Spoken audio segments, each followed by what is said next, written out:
హల్లెలూయా. ప్రియమైనటువంటి వాళ్ళరా, ఏకోదయకాల సమయంలో ఎన్నో తారీఖు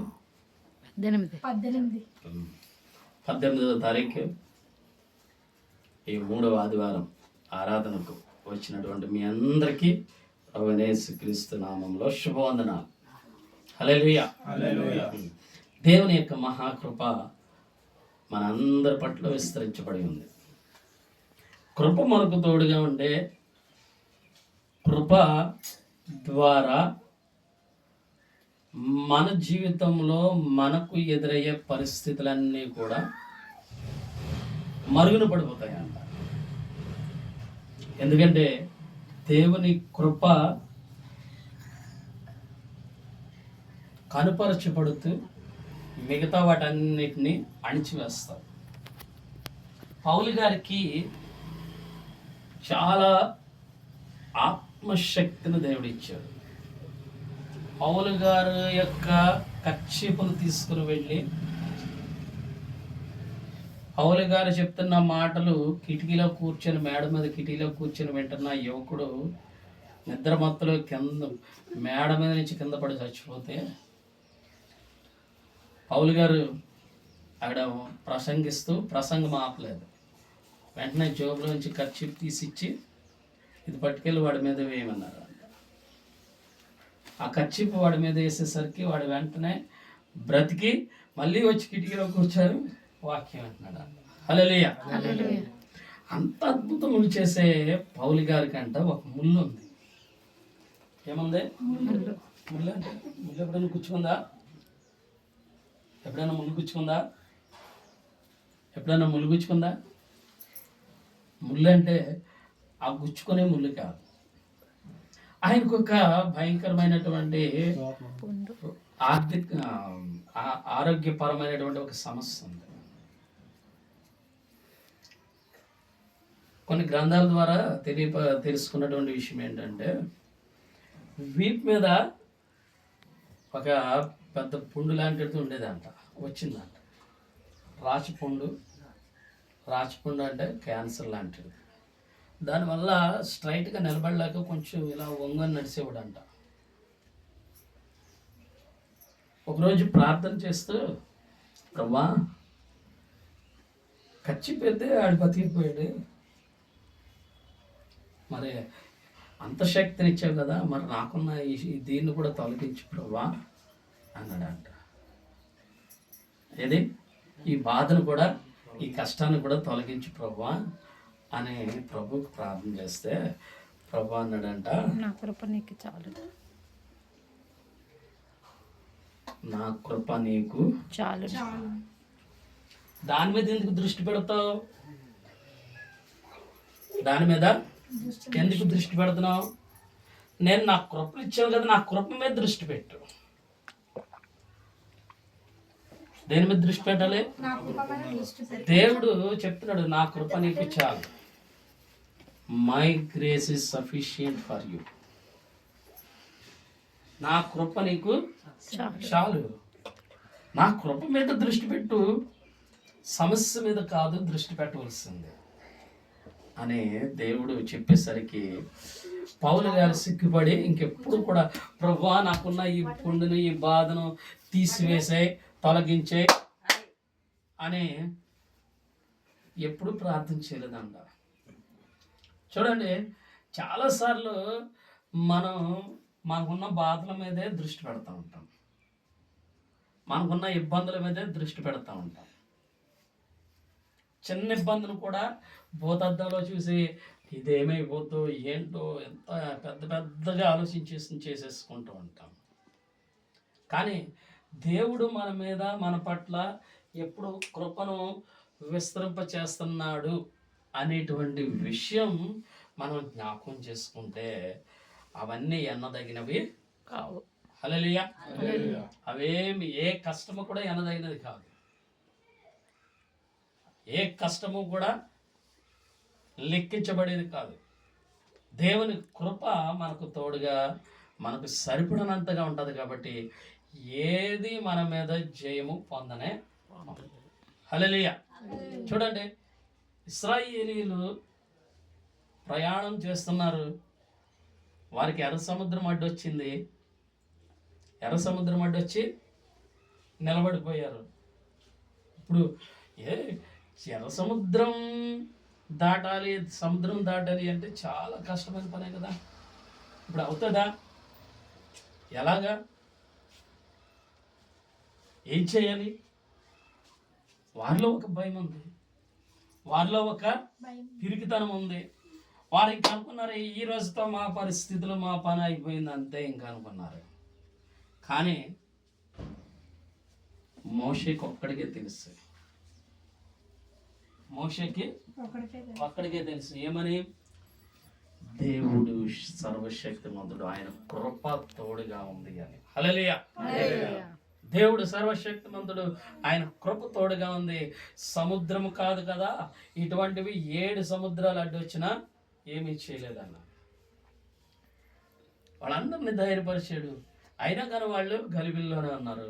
అప్పుడు మోషే ప్రార్థన చేసి దేవుడు చెప్పినట్లుగా కర్ర పట్టుకుని చేపెత్తుకు ఎత్తేసరికి సముద్రం. హల్లెలూయా. హల్లెలూయా. మన ముందు ఎంత పెద్ద సమస్య ఉన్నా సరే ఆ సమస్య దేవుని కృప ముందు చాలా చిన్నది. హల్లెలూయా. చూడండి, బిందెడు నీటిలో ఒక బియ్యపు గింజ వేస్తే ఎంతో, ఎన్ని నీటిలో? ఒక బిందె నీటిలో ఒక బియ్యపు గింజ. ఏ గింజ? ఎన్ని గింజలు? ఒక గింజ వేస్తే ఎంతో, దేవుని కృప ఎదుట మనకున్న కష్టము కూడా అంతే. హల్లెలూయా. హల్లెలూయా. మనకి ఎప్పుడు ఒక ధైర్యం ఉండాలి, మనకెప్పుడు ఒక ధైర్యముతోటి ఉండాలి తప్ప పిరికితనంతో ఉండకూడదు. దేవుడు మనకేమిచ్చాడు? జ్ఞానము, ఇంద్రియ శక్తి, ఇంద్రియ నిగ్రహము గల ఆత్మనే ఇచ్చాడు తప్ప పిరికితనము గల ఆత్మ ఇవ్వలేదు. మరి పరిస్థితులను చూసి మనము ఎందుకు భయపడిపోతూ ఉంటాం? ఎందుకు పరిస్థితులను చూసి మనం దిగజారిపోతూ ఉంటాం? కాంప్రమైజ్ అయిపోతూ ఉంటాం. ఆ పరిస్థితులతో మనం ఏమైపోతాం? అనగా వాటితోటి రాజీ పడిపోతూ ఉంటాం. రాజీ పడిపోయి దేవుని కృపను మనం పోగొట్టేసుకుంటూ ఉంటాం. ఆ దేవుని కృప మన మీద ఉన్నట్టు మనం ఎప్పుడూ కూడా కృపను తలంచుకుంటూ మన జీవిత వ్యవస్థనంతటినీ కూడా ధైర్యంతో ముందుకు నడిపించుకోవాలి. హల్లెలూయా. అందుకనే భక్తుడు మంచి పాట రాశాడు. ఏం పాట? కృపలను తలంచుచు, కృపలను తలంచుచు ఆయుష్కాలమంతా ప్రభుని కృతజ్ఞతతో స్తుతింతున్. ఎప్పుడంట? ఆయుష్కాలం. ఆయుష్కాలం అంటే బ్రతికినంత కాలం. బ్రతికినంత కాలము కూడా మనం ఆ కృపను తలంచుకొనే బ్రతికేయాలి. హల్లెలూయా. అప్పుడు నీకొచ్చే ఏ కష్టమైనా సరే, ఏ సమస్య అయినా సరే నీ ఎదుట చాలా చిన్నదే. గొలియాతు 6 మూరల జానడు ఉండేవాడు. అంటే మన మూరలు కాదు, ఆ కొలతల ప్రకారం చూస్తే సుమారు ఇంటికంటే కూడా ఇంకొంచెం ఎత్తుగానే ఉండేవాడు అంట. మళ్ళీనేమో ఇంతలా ఉండేవాడు అంట. దావీదు ముందుకు వచ్చి నిలబడ్డాడు, ఇశ్రాయేలీయుల ముందుకు వచ్చి నిలబడ్డాడు. దమ్ముంటారండి మీ అందరినీ ఇలాగ పెట్టి నలిపేస్తాను అన్నాడు అంట. కాలు కింద తొక్కేస్తాను అన్నాడు అంట. ఏమన్నాడు? కాకులకి నరికేసి కాకులకి గద్దలకి మిమ్మల్ని వేసేస్తాను అన్నాడు అంట. కృప చిన్న రాయి రూపంలో ఇచ్చింది. ఎవరికి? దావీదుకి. కృప ఎంత వచ్చింది? చిన్న రాయి తీశాడు, విసిరాడు. అంత పెద్ద గొలియాతు కూడా ఏమయ్యాడు? ఒక్క దెబ్బతోటే ఇంకా మారు మాట లేదు, ఊలేదు, ఆలేదు. పడిపోయాడు అంతే. గొప్ప వెళ్ళాడు, ఆడి కత్తి తీసుకుని ఆడిపోయితే తెగొట్టి ఆడు చుట్టు పట్టుకొని తలకాయని పట్టుకొని వచ్చాడు. హల్లెలూయా. చూడండి, మన ముందు ఎంత పెద్ద కష్టమైనా సరే, ఎంత సమస్య ఉన్నా సరే, దేవుని కృప ఆ సమస్య అంతటినీ కూడా మన ఎదుటి నుండి పూర్తిగా తొలగిస్తూ ఉంటుంది. హల్లెలూయా. అందుకే పరిస్థితులను చూసి భయపడద్దు. దేని చూసి భయపడకూడదు? పరిస్థితులను చూసి భయపడవద్దు. పరిస్థితులను చూసి నలిగిపోవద్దు. పరిస్థితులు చూసి అయ్యో ఏంటి నాకే ఇవన్నీ. మన ఏడుపు ఎలా ఉంటుందో తెలుసా? ఆళ్ళు బాగున్నారు,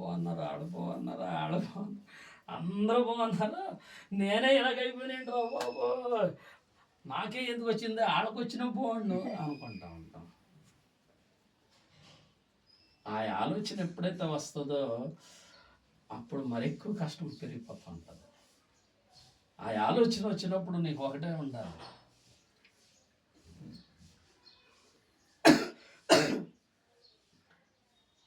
నాకు ప్రభు కృప తోడుగా ఉంది, అన్నిటికంటే కూడా నేను జయించిన వాడునే. హల్లెలూయా. అన్నిటినీ కూడా జయించిన వాడు. మీకు ఎప్పుడు గాయత్రి గురించి ఒక మాట చెప్తూ ఉంటాం, గాయత్రి గురించి. అందుకే ఆ అమ్మాయిని నేను ఎక్కువగా ఇష్టపడుతూ ఉంటాను. చిన్నప్పుడు చక్కగా సండే స్కూల్కి వచ్చి ప్రార్థనకు వచ్చి అన్నీ చక్కగా నేర్చుకున్నాను. ఒక రోజు స్కూల్లో ఖాళీ ఉన్న పీరియడ్లో టీచర్ పాటలు పాడమన్నారంట. అందరిని ఒకళ్ళని పిలిచి పాట పాడమన్నారంట. అందులో చర్చికి వెళ్ళే పిల్లలు ఉన్నారు. ఆడొచ్చి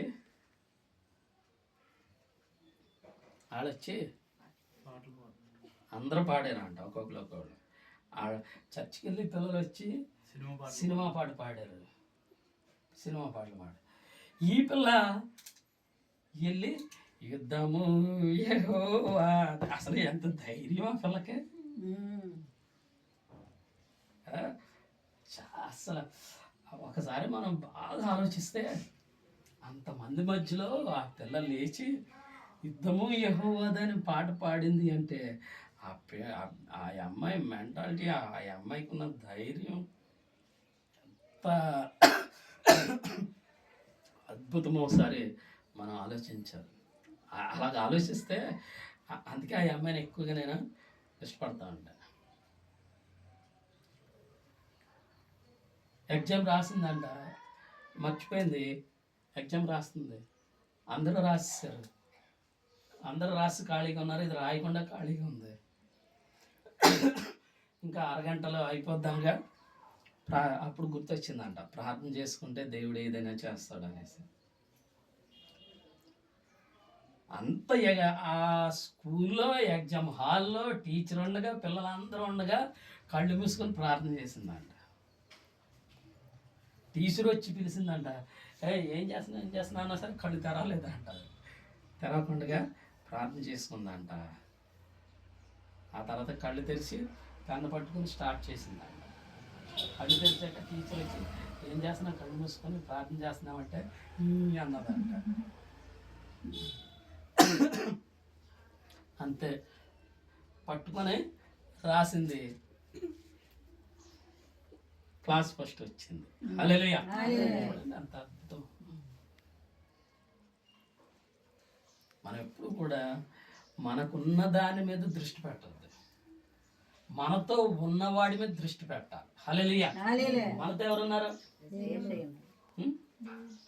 గోళ్ళు గిల్లుకుంటూ పోతే పనులు, గోళ్ళు ఇచ్చినోడు మీద దృష్టి పెట్టాలి. గోళ్ళు ఎవరు ఇచ్చారు నీకు? దేవుడు ఇచ్చాడా? ఎందుకు ఇచ్చాడు గోల్డ్?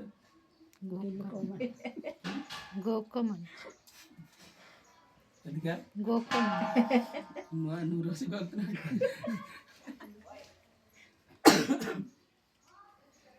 గోల్డ్ ఏంటంటే మనకి గ్రిప్. గోల్డ్ లేకపోతే గ్రిప్ రాదు, గట్టిగా పట్టుకోలేం. హల్లెలూయా. సరే, కాబట్టి మనకి ఎప్పుడు కూడా దేవుని యొక్క కృప తోడుగా ఉంది అనేటువంటి విషయాన్ని మనం మర్చిపోతాం. చూడండి, ఫిలోమోను పత్రిక బైబిల్ గ్రంథంలో 199వ పేజీ క్రొత్త నిబంధనలో.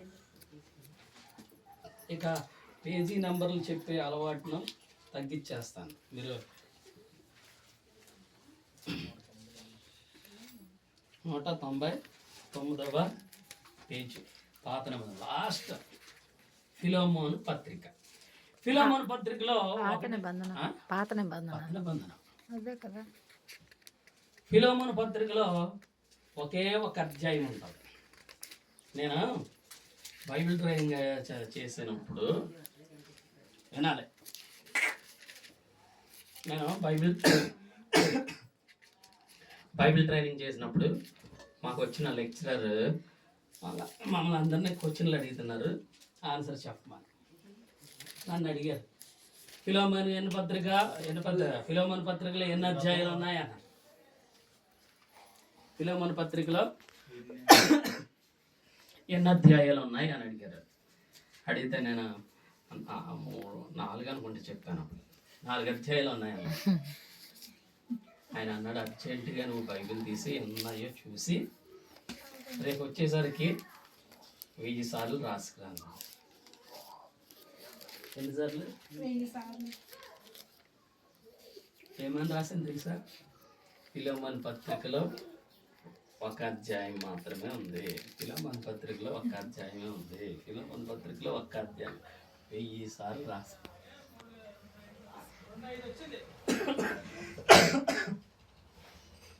అప్పటి నుంచి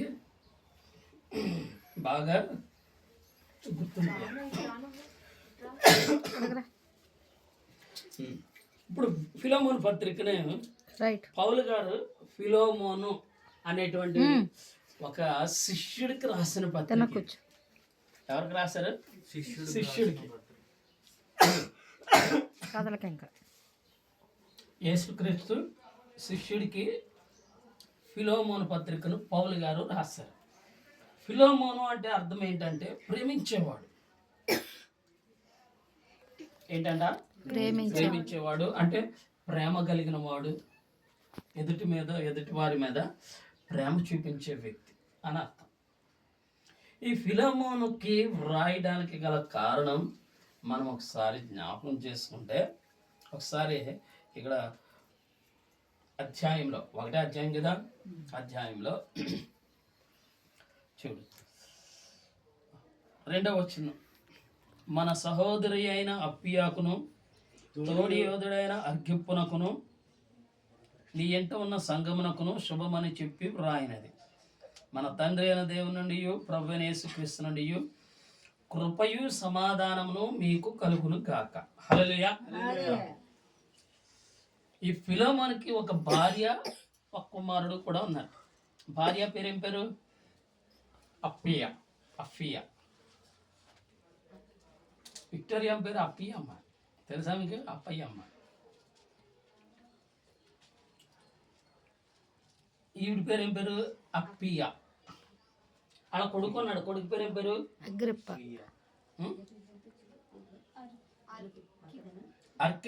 అర్కిఫస్. చక్కని చిన్న ఫ్యామిలీ ఉంది. ఆ ఫ్యామిలీ అంతటికి ప్రత్యేకించి ఫిలోమోనుకు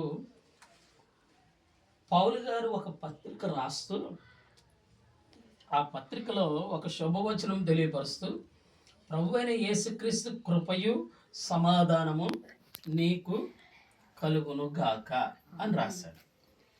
ఎందుకు కృపయు సమాధానము కలుగును గాక అని రాశాడు? కృపను సమాధానమును ఎందుకని తెలియపరుచున్నాడు అనేటువంటి విషయాన్ని మనం జ్ఞాపకం చేసుకుంటే, దేవుడు కృపామయుడు, కృపగలవాడు, కనికరము చూపించేవాడు.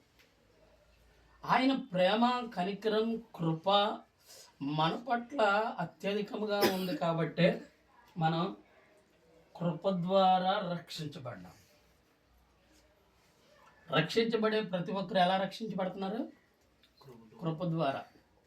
అంటే దేవుడు మన మీద కృప చూపించాడు కాబట్టి మనం మన పాప జీవితాన్ని విడిచిపెట్టి రక్షణ పొంది బాప్తిసం పొంది ప్రభు సంఘంలోనికి చేర్చబడి ప్రభు బిడ్డగా బ్రతకగలుగుతున్నాం. ఇంతటి సంఘటన అంతా జరగడానికి గల కారణం ఏంటంటే ప్రభువు కృపామయుడు కాబట్టి ఆ కృపను పౌలు గారి పట్ల ఎంతగా విస్తరింపజేశాడో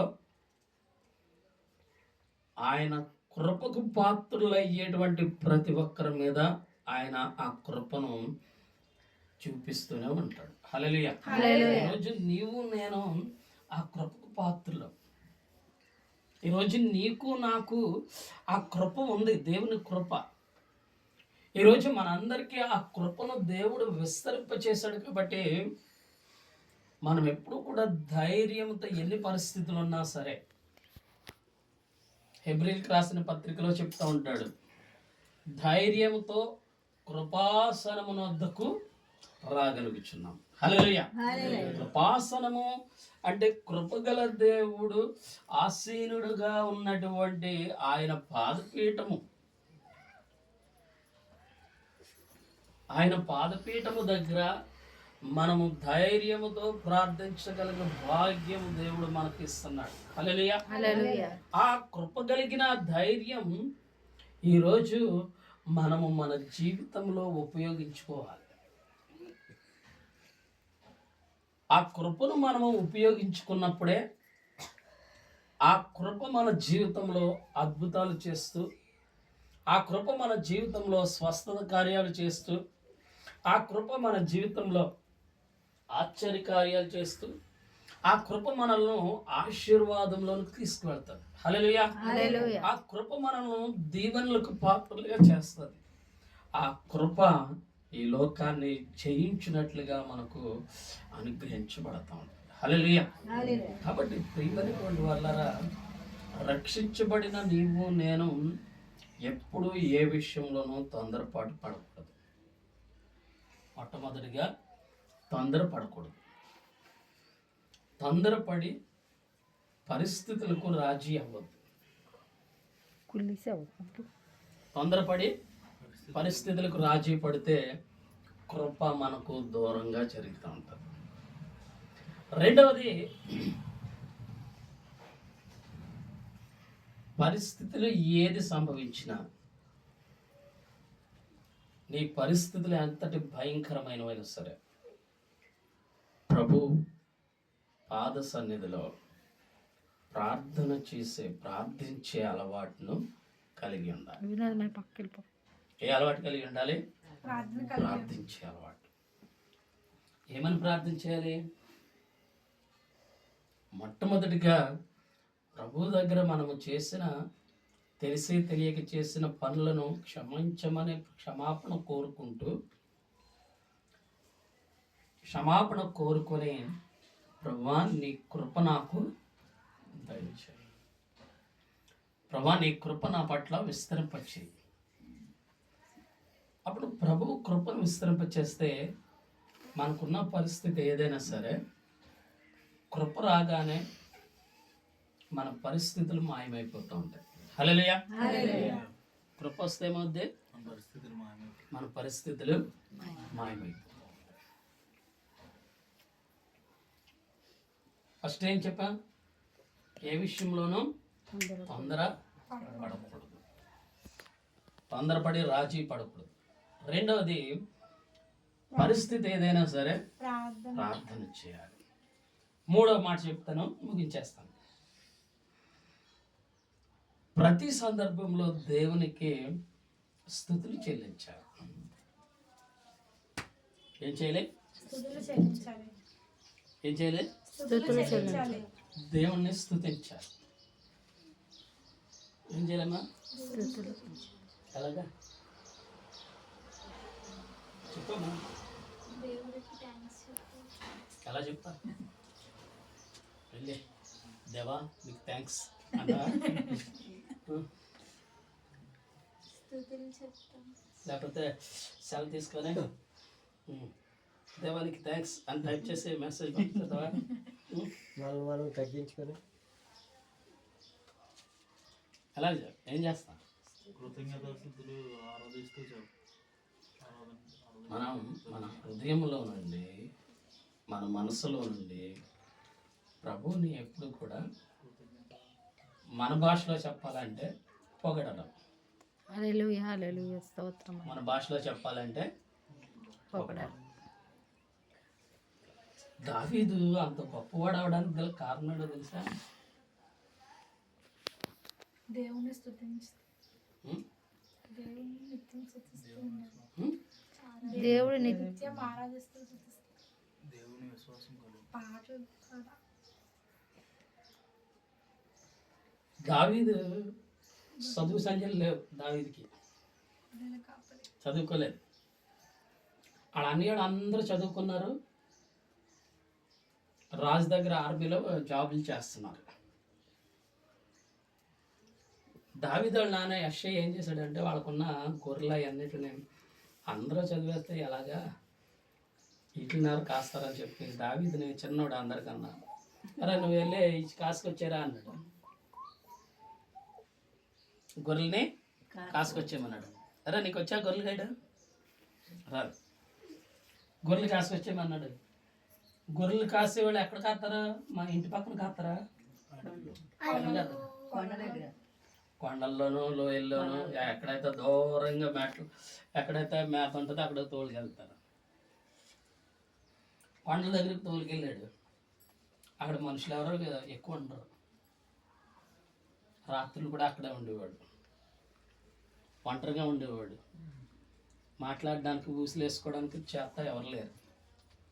ఇద్దరు కలిసారనుకో ఊసులు వేసుకుంటారు, ఏమని ఇంకొకరి మీద చెప్పేసుకుంటారా, వాళ్ళ మీద అలాగే ఇలాగే ఇది అది లేనిపోని అన్నీ వేసేస్తారు. కొండేవులు ఆడడం అంటారు. పోనీ అలా చెప్పుకుందామంటే దావీదుకి అక్కడ ఎవరు లేరు. ఏం చేశాడో తెలుసా? కనిపించిన దేవుడు నాతోనే ఉన్నాడనే భావనతో, నువ్వు సర్వశక్తిమంతుడు, నువ్వు కృపగల దేవుడు, నువ్వు మంచి దేవుడు, నువ్వు ప్రార్థన ఆలకించేవాడు, ఇవన్నీ నువ్వే సృష్టించావు, నీకు అన్నీ సాధ్యం, నువ్వు తప్ప ఇంకో వేరే దేవుడు లేడు, ఈ భూమి నీది, ఆకాశం నీది, ఇందున్న సమస్తం నీది, నేల ఇవ్వండి అని దేవుడితో మాట్లాడడం మొదలు పెట్టాడు. అంతే.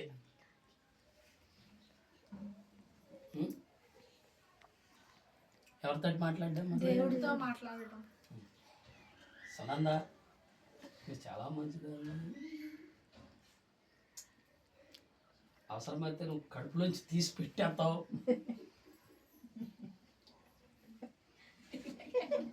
నువ్వు అలాగా ఇలాగా అని నేను అన్నాను అనుకో, నువ్వేం చేస్తావు? పక్కడి బండులకి అప్పు తెచ్చి ఇచ్చినట్టు ఇచ్చేస్తావు. పక్కడి ఆవిడకి అప్పు తెచ్చి ఇచ్చింది, అలాగే నాకు కూడా ఇచ్చాను.